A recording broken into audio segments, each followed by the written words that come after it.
Hello everyone, this is Mario. Welcome back to my channel. Today we are going to ride the first stage of Tour de Romandie. It's a 6-stage race taking place, as the name indicates, in the Swiss region of Romandie. It's the French-speaking region in Switzerland. This race comprises 2 time trials, one in the first and one in the last stage. The one in the first stage is a small 3-kilometer long prologue, so it's unlikely to create big gaps between the GC favorites.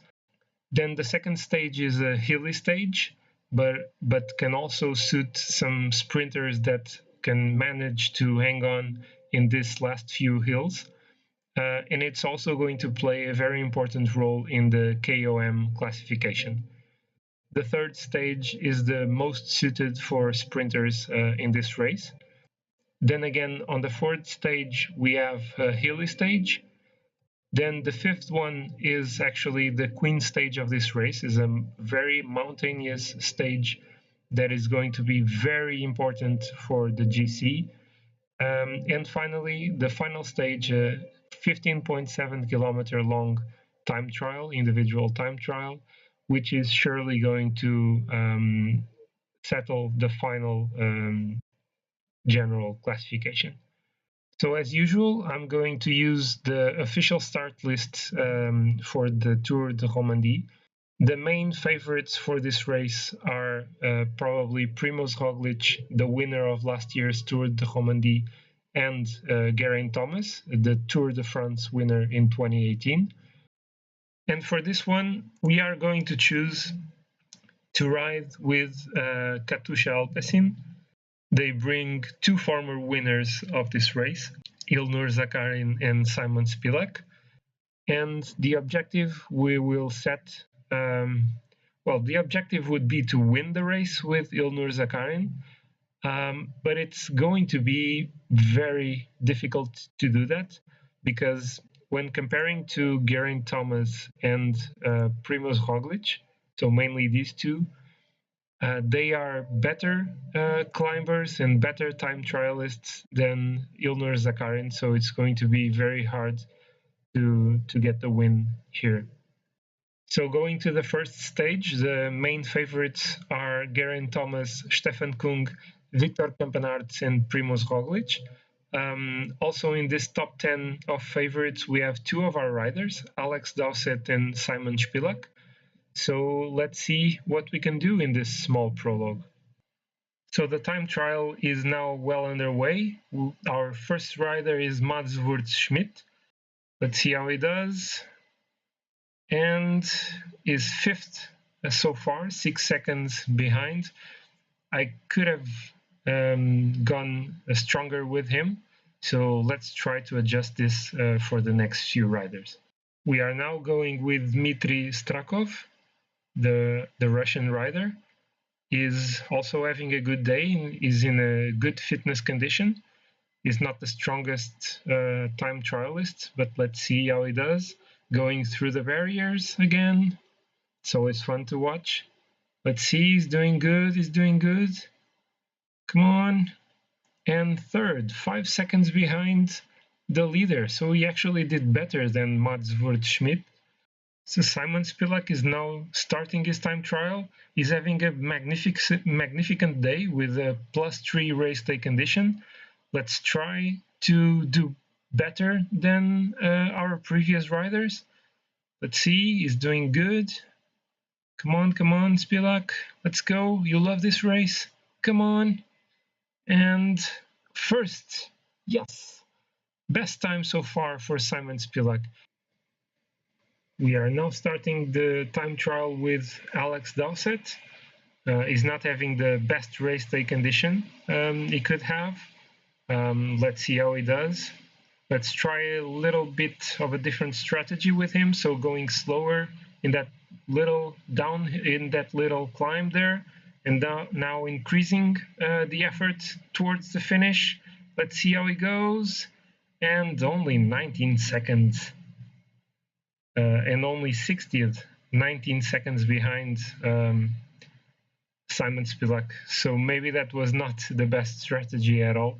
In the meantime, we had two Russian riders, Kuznetsov and Koshetkov, not great time trialists. And still, Koshetkov managed to do better than Alex Dowsett. So Stefan Kung is now starting the time trial. Zakarin is the next one.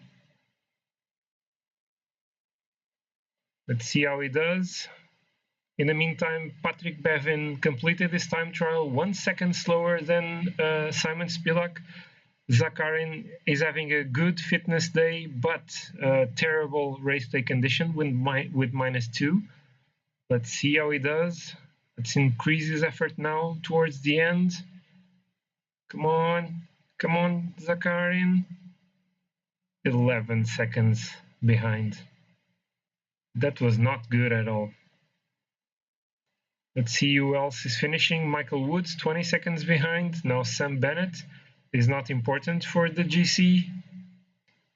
He's 22 seconds slower. Now Victor Campenaerts, a strong contender. Let's see. And 8 seconds slower than Spilak. Now Geraint Thomas. Come on, don't beat my time, Thomas. Wow, the same time. And he's credited with the second time. So Spilak apparently is getting the best time. Now Viviani, 20 seconds slower, and Roglic is the final rider. Let's see. And 2 seconds slower. Did Simon Spilak win this? Yes! Simon Spilak winning the first stage of the Tour de Romandie with the same time of Geraint Thomas. So, of course, Spilak is leading the GC after winning the first stage. So that was a great performance by Simon Spilak, winning the first stage, the 3-kilometer time trial, individual time trial, with the same time as one of the top favorites for the race, Geraint Thomas, 1 second ahead of Patrick Bevin, and 2 seconds ahead of Primoz Roglic, the winner of the 2018 Tour de Romandie. Our top rider for the GC, Ilnur Zakarin, was 11 seconds slower than Simon Spilak. It was not great. He was not having the best of days. So we now go to the second stage. It's a hilly stage, a fairly hilly stage. Although if some of the sprinters can survive those last few hills, they might have a say in the sprint to the finish line. So the top favorites for this stage are Geraint Thomas, Michael Woods, and Primoz Roglic, with Ilnur Zakarin coming just behind them. So here we are for the start of the second stage. It's a rainy day, a very ugly day for the riders. Simon Spilak wearing the leader's jersey. We are not going to try to go in the breakaway in this stage. We are going to focus in Spilak and Zakarin. For the GC, both Spilak and Zakarin are having a +2 race day condition for this stage. So things are looking good for our riders. So we are now approaching the top of the second category climb in this race. Nicolas Roche is apparently going solo for the KOM points. And as you can see, the weather is absolutely terrible. We have fog now. The riders are going through high quality fog. Wow, this weather is absolutely incredible in this race. Fog, snow, and rain all at the same time. You cannot see anything from the helicopter view. So the breakaway group is now starting the ascension to Le Haut de la Côte, the second category climb in this stage. There are 5 second category climbs today. Let's see if Nicolas Roche is going again to get top points in this one. Let's see. The line is in a downhill, and Roche did not get top points here, but he still leads the classification. And we are now starting the ascension to Col de la Tourne, the final climb of the day. And we have Roglic in the front. We have to go more to the front in this group. Yes, let's put Spilak in the front, Zakarin following him. Although, oh no, Zakarin is being blocked. Oh, I have to go by myself, by himself. Okay, go on, go on, go on, go on. Get on the wheel of Spilak. Let's see, we now have an intermediate sprint. Can we try and win something here? Try and win some seconds. Let's sprint. Let's try it, and Spilak is the first. Okay, good. He's increasing his lead in the GC. I'm thinking about trying an attack with Zakarin in this hill here. Should I do it? I think I will try that. Oh, attacks, attacks, attacks. Let's see, Spilak is following, Rui Costa, Martinez, Geraint Thomas is not doing that. Let's see. Can we follow? Yes, we are following. So we were anticipated in the attack here. And now there isn't much chance for Zakarin to do something. There is still a small uphill near the finish line. I really want to try something here. I put Spilak on automatic now to try and focus on Zakarin. Let's lower the pace and try an attack. Let's see. It's not a very strong attack. Oh, yeah, I canceled the attack. So, yeah, that was really stupid. Kangart is attacking. Wow, no one is responding? Wow, no, I have to do something here. Let's get my men working. No, oh, I was completely surprised by this. Amador and Kangart. Amador is going to win. Andre Amador wins the stage. Tanal Kangart is second. And the third is Thomas de Gent. No, yes, it's Thomas de Gent. How did this happen? How was the group completely surprised by Amador and Kangart? So the attack by Amador and Tanal Kangart caught everyone, myself included, by surprise. Amador managed to win the stage, Kangart was second, and Thomas again to try to follow them, still managed third place in the stage.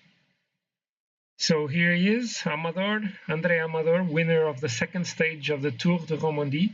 Fortunately, there were no time gaps to the main group, and Simon Spilak, who finished sixth on this stage, will conserve his yellow jersey. Oh no! Wait, how did this happen? How is Amador leading the race? He was 12 seconds behind Spilak. He got 10 from the stage win. Now I'm confused.